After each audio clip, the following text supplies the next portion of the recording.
everyone, welcome back to my YouTube channel. In this video lecture, we will discuss the chapter number 4, quadratic equation, a new subtopic.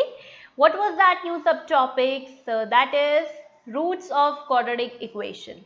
Now students, what is the root of a quadratic equation we mean? So in general, let's say any real number we have, let's say a real number constant alpha we have taken. So this is called a root of the quadratic equation x square plus bx plus c is equals to 0 if and only if when you replace in this equation x with alpha, and after solving that, if you found out that the value of that particular expression comes out towards 0, then only we can say that alpha is what? Alpha is the root of the quadratic equation. क्या कहा मैंने कि root of a quadratic equation का मतलब क्या है? Let's say आपके पास कोई क्वाड्रेटिक इक्वेशन है इन द एक्स वेरिएबल में. If you replace that x with some constant number, यहाँ पे हमने किससे रिप्लेस किया है? अल्फा से रिप्लेस किया है, राइट? तो अगर आप इस इक्वेशन में x को अल्फा से रिप्लेस करते हैं and when you solve this expression, तो ऑब्वियस है आप इस पूरे एक्सप्रेशन में अगर x को अल्फा से रिप्लेस करेंगे तो आपको यही मिलेगा a alpha square plus b alpha plus c is equals to what? 0. On the right hand side we have 0. और जब लेफ्ट हैंड साइड को सॉल्व करने पे भी अगर आपके पास आंसर 0 आता है, right? So that means LHS and RHS comes out equal, and LHS and RHS comes out equal to 0. Then means जो आपने अल्फा पुट किया वो इक्वेशन को सेटिस्फाई कर रहा है, तो that means this alpha can be said as the root of the quadratic equation. So what do we mean by the quadratic equation? So these are the values which satisfy the equation on replacing the values of the variables, right? We can also say that x is equals to alpha is a solution. Now एक और term introduce हो गया solution, कि यही जो x is equals to alpha है हम उसको solution भी बोल सकते हैं. कब? when the alpha satisfied the quadratic equation. Now the question arose in your mind that कि यानी कि roots and solution are the same thing? Not always, not necessary. See, roots का मतलब और सोल्यूशन का मतलब भी क्या है कि x की वैल्यू का आपने ऐसी कांस्टेंट वैल्यू पुट करी और सेटिस्फाई करी तो उसका सोल्यूशन हो गया. Let's take one example over here, right? So I am writing one equation x minus 1 whole square is equals to 0 and we have to solve this equation and we have to compute the value of x. अब since यहाँ पे ये 2 degree लिखा हुआ है तो quadratic equation है. Quadratic equation तो किसके कितने अब सॉल्यूशंस होंगे? एटमोस्ट 2 सॉल्यूशंस होंगे इसके, राइट? अब जब आप इसको सॉल्व करेंगे तो व्हाट यू विल गेट? तो आप सॉल्व करने के लिए सबसे पहले स्क्वायर रूट लेंगे. So on taking the square root on both the sides, what you will get? Under root 0 is 0 and this will is what? x minus 1. तो आपको x का वैल्यू क्या मिला? 1. आपको मिला एक ही वैल्यू है ना, बट ये तो क्या है? क्वाड्रेटिक इक्वेशन है तो 2 रूट्स होने चाहिए. तो यानी कि x इज इक्वल्स टू 1 आपका सोल्यूशन है, बट इसके रूट्स 2 हैं और दोनों के दोनों क्या है? सेम है. ठीक है, that we will discuss later on. वो कैसे है, क्या है, that we will discuss later on. But यहाँ पे हमारे पास एक ही वैल्यू है तो x is equals to 1 is the solution. But how many roots are there? तो since we are dealing here with the quadratic equation, so we have 2 roots over here. Clear? Now here I have written one note over here that the zeros of the quadratic polynomial x square plus bx c are the roots of the quadratic equation x square plus bx plus c is equals to 0. Very good point, very interesting point. Polynomials you all have studied, okay, in this 10th standard also and in the 9th standard also. There you have studied one term that is zeros of the polynomial. Now what that zeros of polynomial means? मान लो आपके पास quadratic polynomial है x square plus bx plus c. This is your quadratic polynomial. अब आप यहाँ पे x की different values put करेंगे and you will get the different values of the polynomial. अब x की कोई ऐसी certain value आपने put करी जिसको put करने पे अगर आपका let's say alpha put किया और अगर p of alpha put करने पे value of polynomial 0 आ जाती है तो हम उसी x is equals to alpha को क्या बोल देते हैं? We will called that as the what? Zeros of the polynomial. I hope ये सारी चीजें आपको रिकॉल हो रही होंगी, है ना? सो जो हमारे पॉलिनोमियल के सेंस में, जो वैल्यूज हमारे पॉलिनोमियल के सेंस में जीरोज होती हैं, वही वैल्यूज हमारे इक्वेशन में, जब हम क्वाड्रेटिक इक्वेशन की बात करते हैं तो उन्हीं वैल्यूज को हम क्या बोलते हैं? रूट्स बोलते हैं. Clear? So the values which are the zeros in the quadratic polynomial and the roots of the quadratic equation are what? Same. In what sense? If we have the expression x square plus bx plus c. Clear? Now, let's do some examples. अब सबसे पहले हम solution and root of quadratic equation को solve करना सीखेंगे. Now we will move on the solving methods. Okay. So very first solving method that we are going to discuss today is what? The factorization method. कि हम जो quadratic equation को solve कर रहे हैं, सॉल्व करने का मतलब वैल्यू फाइंड आउट कर रहे हैं वेरिएबल की. ठीक है, सोल्यूशन हो, कहीं कहीं सोल्यूशन मिलेगा, कहीं कहीं रूट्स आपको मिलेगा. Both meanings are same here, right? So here what we are discussing the method number 1, that is what? The factorization method. So see the question number 1, find the roots of the equation 2x square minus 5x plus 3 is equals to 0 by the factorization method. Now factorization method में क्या है? So factorization means what? Whatever the expression is written given to you in the expanded form, if you convert that expansion form in the product of the brackets from somewhat like this, so this is called the factorization form, and this is called when the terms are separated by plus and minus are called the expansion form, right? So always do remember, whenever you have 2 degree, keep note, whenever you have 2 degree equation, that means you have a quadratic equation, then you have to use what? How you have to factorize this? You have to factorize this by using the method splitting the middle term method. Splitting the middle term method, right? This method you have studied in the 9th standard also. So let's brush up those things and let's find out the roots of the quadratic equation. So see here, what is the equation we have? 2x square minus 5x plus 3 is equals to 0. And by factorization method we have to calculate it. So what I am doing, I am using the splitting the middle term method. Now see the steps, the step that you need to follow. Step number 1, what you have to see here, you have to target this middle term. Now what is this middle term is here? The middle term is what? 5x. Okay. Then you have to see the first term and the last term. What is the first term and the last term? The first term is the 2x square and the last term is what? 3 here. In the step number 1, what you have to do? In the step number 1, you have to make the product of the first and the last term. So what is the product? 2x square into 3. It is nothing but the 6x square. In the next step, what you have to do, you have to split this 6x square in the 2 such terms in such a way that, right, in such a way that the sum, see what is the sign in front of this constant term? Here it is, we have plus sign, right?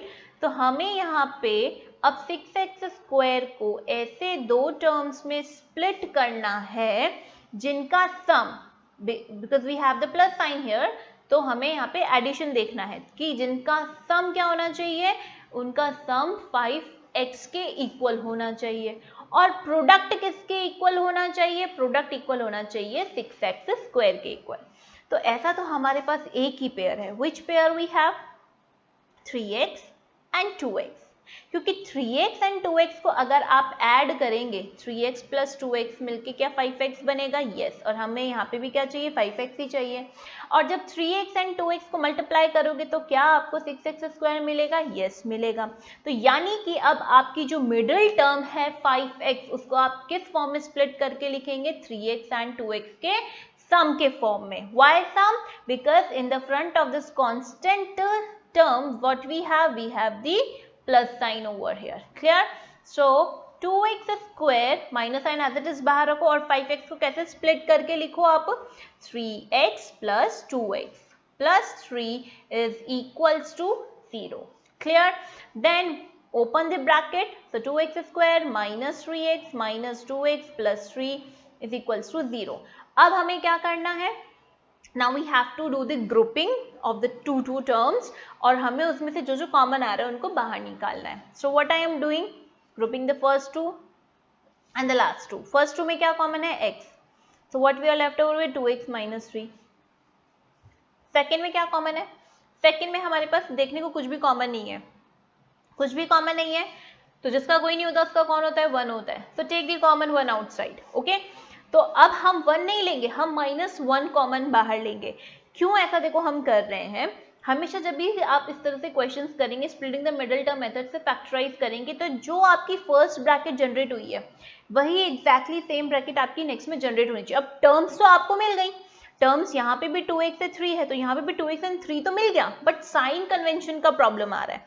तो don't worry, जैसे ही आप इन दोनों terms में से अगर -1 बाहर common निकालते हैं तो एग्जैक्टली यही ब्रैकेट जनरेट हो जाएगा. जब आप यहाँ से -1 कॉमन निकालेंगे तो माइनस साइन कॉमन आउट आ गया एंड 1 कॉमन आ गया, तो क्या बचा आपके पास, सिंपल +2x बना. ठीक है, सिमिलरली यहाँ पे आपके पास है +3 जिसमें से आपने -1 कॉमन निकाला. ये +3 कैसे बनता है, ये +3 हमारा ऐसे भी तो लिख सकते हैं -3 × -1 है ना.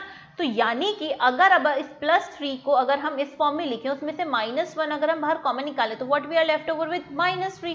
तो यानी यहाँ पे भी क्या लेफ्ट ओवर है, -3 आपके पास. अगर अब आप पूरा ध्यान से देखें तो ये जो इंटायर 3 टर्म्स का जो एक्सप्रेशन था वो 2 टर्म्स में कन्वर्ट हो चुका है. This is a term 1 and this is term 2. दोनों को ध्यान से देखो तो दोनों में हमारा ब्रैकेट कॉमन है, 2x - 3. क्या कॉमन है, 2x - 3. And what is left over in the first term, x, and second में क्या बचा आपके पास, -1. Now if you see here at this stage, इस स्टेज पे अगर आप ध्यान से देखें तो ये क्या है, ये दो ब्रैकेट्स का प्रोडक्ट 0 आ रहा है. ठीक है, तो दो क्वांटिटीज का प्रोडक्ट 0 कब होगा, आइदर द फर्स्ट टर्म 0 और द सेकेंड टर्म इज 0 और बोथ आर 0, तभी तो इनका प्रोडक्ट 0 होगा. So from this, by zero product rule, we can say that either 2x - 3 is equals to 0 or x - 1 is equals to 0. अब दोनों को 1 by 1 हम इक्वल टू 0 करेंगे तो ये क्या दिख रहा है आपको, लीनियर इक्वेशन दिख रहा है x वेरिएबल में. क्या इसको सॉल्व करके x का वैल्यू निकाल सकते हैं हम, yes. So when we solve this part what we will get, x is equals to 3/2, and we are solving this part, we will get x is equals to 1, and bingo, we got the two roots of this quadratic equation. What are they? These are the two roots of the quadratic equation, that is x is equals to 3/2 and 1. Clear? So in this way we have to calculate the roots of the quadratic equation by the factorization method. I hope you got this. Now this is an example when each and every coefficient of the term are given in the rational form. There is no irrational number. But what if we got expression like this? Now coming on the next question, that is second question, we will practice the first part. Okay, now if you see the second part is a good next another type of profile. Okay, in this if you see all the coefficients of the term, they are what, rational number. but अगर second में अगर आप देखें so in the middle part we have the irrational number. तो हमें इनको भी deal करना आना चाहिए. तो सबसे पहले हम फटाफट से फर्स्ट वाले को कंप्लीट करेंगे, then we will understand that how to solve such type of quadratic equations when we have the irrational coefficients. So first is 6x square minus x minus 2 is equals to 0. Now step number 1, 6x square into 2 is what, 12x square. First term and the last term का product 12x square आया. Second step में 12x square को हमें ऐसे दो numbers में split करना है जिनका डिफरेंस, अब यहाँ पे कांस्टेंट के आगे क्या है, माइनस साइन है. ठीक है, तो हमें 12x स्क्वायर को ऐसे दो नंबर में स्प्लिट करना है जिनका डिफरेंस क्या आना चाहिए, तो मिडिल टर्म के बराबर. तो मिडिल टर्म क्या है आपके पास, -x यानी कि 1x. ठीक है, तो डिफरेंस तो आना चाहिए 1x और प्रोडक्ट आना चाहिए 12x स्क्वायर. तो ऐसा हमारे पास एक ही पेयर है, what is that, 4x and 3x. क्योंकि 4x एंड 3x का डिफरेंस लोगे तो 1 आएगा आपके पास 1x, एंड जब आप इन्हीं का प्रोडक्ट करोगे तो प्रोडक्ट क्या आ जाएगा, 12x स्क्वायर आ जाएगा. चलो स्प्लिट करके लिखते हैं मिडिल टर्म को, 6x स्क्वायर माइनस x को कैसे लिखेंगे हम, 4x माइनस 3x करके. ठीक है, and -2 we have already here. जैसे ही आप ब्रैकेट्स को ओपन करेंगे तो what you will get here, 6x square minus 4x plus 3x minus 2 is equals to 0. First 2 को ग्रुप करो, लास्ट 2 को ग्रुप करो. फर्स्ट 2 में क्या कॉमन आया आपके पास, 2x कॉमन है, तो we are left over with 3x minus 2. Similarly यहाँ पे 1 आपने कॉमन लिया तो 3x माइनस 2 यहाँ पे आया आपके पास. ठीक है, दोनों में क्या ब्रैकेट कॉमन आया, 3x माइनस 2. 3x माइनस 2 बाहर कॉमन लिया तो फर्स्ट टर्म में आपके पास क्या बचा, 2x, सेकेंड में बचा 1. Now at this stage, if you see here, product of two quantities coming out 0, so this is possible if and only if 3x minus 2 is equals to 0 or 2x plus 1 is equals to 0. दोनों को one by one आप solve करेंगे तो what you will be getting here? You will be getting here in this place x is equals to 2 by 3, and here you are getting x is equals to minus 1 by 2. So what are the two roots here of this equation? 2 by 3 and minus 1 by 2. So this is what all about in the first part. If you consider the second part, now you have to sit very concentrately and understand what I am doing, what are the procedure. Okay, then I'll make you sure that इस तरह के जब भी आपके पास irrational constant coefficients के अगर equations आती भी हैं तो आप बहुत easily उसको handle कर लेंगे. Now if you see here, again the step number 1, same, दोनों में सेम स्टेप होगा क्या? 3x स्क्वायर और 2 को मल्टीप्लाई करो, तो 3x स्क्वायर इंटू 2 किया तो what you get here 6x square. Now in the second step what you have to do, जो भी आपके पास नंबर आया है 6x स्क्वायर, उसको आप कौन से नंबर से डिवाइड करेंगे? जो अंडर रेडिकल साइन है. तो अंडर रेडिकल साइन कौन सा नंबर है? 6. ठीक है, तो ये जो आपका प्रोडक्ट आया उसको 6 से डिवाइड करो तो what you will be getting here x square. x square बोलो या 1x स्क्वायर बोलो, one in the same thing.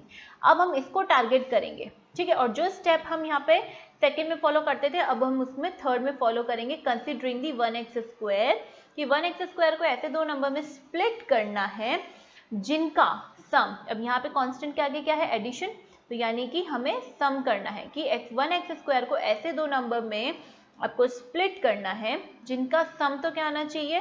तो 2 के बराबर आना चाहिए, 2x के बराबर आना चाहिए. ठीक है, अभी आप इसको भूल जाओ, √6 को भूल जाओ, उसको अपन हम कंसिडर करेंगे. ठीक है, लेकिन आप कांस्टेंट रैशनल पार्ट को देखो तो यहाँ पे क्या है? 2x है. ठीक है, तो x स्क्वायर को आपको ऐसे दो नंबर में स्प्लिट करना है जिनका सम तो क्या आना चाहिए? 2x होना चाहिए, और उन्हीं का प्रोडक्ट क्या बनना चाहिए? 1x स्क्वायर बनना चाहिए. तो ऐसा तो हमारे पास एक ही पेयर है 1x, क्योंकि 1x का जब आप सम करोगे तो मिलेगा 2x, और जब 1x का प्रोडक्ट करोगे तो आपको मिलेगा 1x स्क्वायर. अब जैसे ही आपने ये स्प्लिटिंग कर ली, ठीक है, तो ये जो आपके पास दो 1x नंबर आए, इनको आप क्या कर दो? इनको ये जो आपका रेडिकल नंबर है, अंडर रेडिकल नंबर जो है आपका, इससे मल्टीप्लाई कर दो. ठीक है, तो यानी कि how you will going to write 2√6x, इसको आप कैसे लिखेंगे? तो you will write it as 1√6x, 1√6x, which makes what? √6x and √6x. I hope ये पूरी स्टेप आपको क्लियर हो गई होगी कैसे हमने स्प्लिट किया. I'll again repeat this कि जो भी आपके पास इक्वेशन है स्टेप नंबर 1 में तो वही करना है, first and the last term का प्रोडक्ट कर लिया. करने के बाद मिडिल टर्म में जो अंडर रेडिकल नंबर है, ठीक है, उसको आप उसी नंबर से डिवाइड करो जो प्रोडक्ट आया है. तो क्या आया हमारे पास? x square. x स्क्वायर बोलो 1x स्क्वायर बोलो, one in the same thing. अब 1x स्क्वायर को ऐसे दो नंबर में स्प्लिट करना है जिनका प्रोडक्ट तो 1x स्क्वायर ही है, लेकिन सम, वाई सम? क्योंकि कांस्टेंट के आगे क्या है? Plus sign. ठीक है, तो उन्हीं का सम किसके इक्वल होना चाहिए? तो if you ignore this under root part तो 2x आप इसको बोलोगे तो 2x के बराबर होना चाहिए. तो ऐसा हमारे पास एक ही पेयर है, दैट इज व्हाट? 1x, क्योंकि 1x का सम करोगे तो यू विल गेट 2x, और जब आप इन्हीं का प्रोडक्ट करोगे तो you will get what? 1x square. Clear? So that means अब आपको तो लेकिन पूरा ये मिडिल टर्म करना है क्या? 2√6x. तो ये जो 1x निकाले इनको √6 से मल्टीप्लाई कर दो. तो 2√6x को अल्टीमेटली हम लिखेंगे कैसे? 1√6x, that means √6x and √6x. Clear? चलो अब स्प्लिट करके लिखते हैं हम. तो what we have here 3x square minus √6x plus √6x plus 2 is equals to 0. Bracket open करेंगे, ब्रैकेट ओपन किया तो 3x square minus √6x minus √6x plus 2 is equals to 0. First 2 को ग्रुप किया, लास्ट 2 को group किया. First 2 में क्या common आ रहा है? तो student if you see here this √6 is what? This √6 is nothing but √3 into √2, and this 3 can be written as how? √3 into √3 लिख सकते हैं. तो अगर इन दोनों में अगर हम देखें तो क्या √3 कॉमन है? यस, √3 कॉमन, तो बाहर अपन निकाल सकते हैं कॉमन. यस, और साथ में यहाँ पे x स्क्वायर है, यहाँ पे x है, तो x पावर 1 भी कॉमन निकाल सकते हैं. तो हमने क्या कॉमन निकाला? √3x. तो यहाँ पे क्या बचा हमारे पास? तो अगर 3 में 3 कंसिस्ट ऑफ √3 इंटू √3, उसमें से एक 3 हमने बाहर कॉमन निकाल लिया तो क्या लेफ्ट ओवर रहा? 1√3, है ना. सो √3x माइनस, यहाँ पे क्या बचेगा, इसमें से √3 कॉमन ले लिया तो √2 बचेगा, तो यहाँ पे बचा आपके पास √2। Clear? Similarly if you see here √6 and 2, इनमें से क्या कॉमन निकालोगे, माइनस √2 कॉमन निकालोगे, तो यहाँ √6 में से अगर √2 बाहर निकल गया तो क्या बचा, √3x बचा। Similarly minus with minus sign consider करके आपने बाहर निकाला है, ठीक है। तो ये जो आप +2 था, +2 में जब आपने माइनस √2 बाहर निकाला तो यहाँ पे क्या बचा, माइनस √2 बचेगा अब आपके पास, राइट, बिकॉज 2 भी कैसे बना होगा, 2 भी बना होगा √2 इंटू √2 करके, इसमें से एक √2 आप बाहर कॉमन लेके जा चुके हैं, एक √2 ही बचा आपके पास। अब अगर आप इस स्टेज पे देखें ध्यान से तो आपके पास दो, ये ब्रैकेट कॉमन हो चुका है, क्या, √3x माइनस √2, तो इसको चलो बाहर निकालो, तो √3x माइनस √2 को आपने बाहर कॉमन निकाला तो क्या बचा आपके पास, √3x माइनस √2, वाओ सेम ही ब्रैकेट, ठीक है। तो अब अगर दो ब्रैकेट सेम तरह के हैं तो यानी कि ये तो क्या हो गया, ये तो आपके पास √3 माइनस √2 का क्या हो गया, होल स्क्वायर हो गया, तो √3x माइनस √2 का whole square is equals to 0। Square root लोगे, x की वैल्यू निकालोगे तो x की वैल्यू क्या आएगी आपके पास, √2 अपॉन √3। अब आपके पास यहाँ पे रूट तो दो ही होंगे, बट अगर अब हम देखें तो सोल्यूशन रूट में जो डिफरेंस था वो क्या था, यहाँ पे आपके जो दोनों रूट थे वो सेम है, तो सोल्यूशन इसका क्या आया आपके पास, √2/√3। प्रीवियस के जो थे उसमें आपके पास दो रूट्स थे और यानी कि दो डिफरेंट सोल्यूशंस आ रहे थे, ठीक है। तो here the roots are what, √2/√3। तो ये था हमारा अब सेकंड सब टॉपिक जो आज हमने डिस्कस किया है, इसी के बेसिस पे हमारी सेकंड एक्सरसाइज है एनसीईआरटी की, okay. So this is what all about in my this video. If you like my video, give me a thumbs up, do share with your friends, and if you're new to my channel then please do subscribe it and press the bell icon so that you will never miss any of the updates. Till then, bye bye, take care, see you in my next video with the next exercise.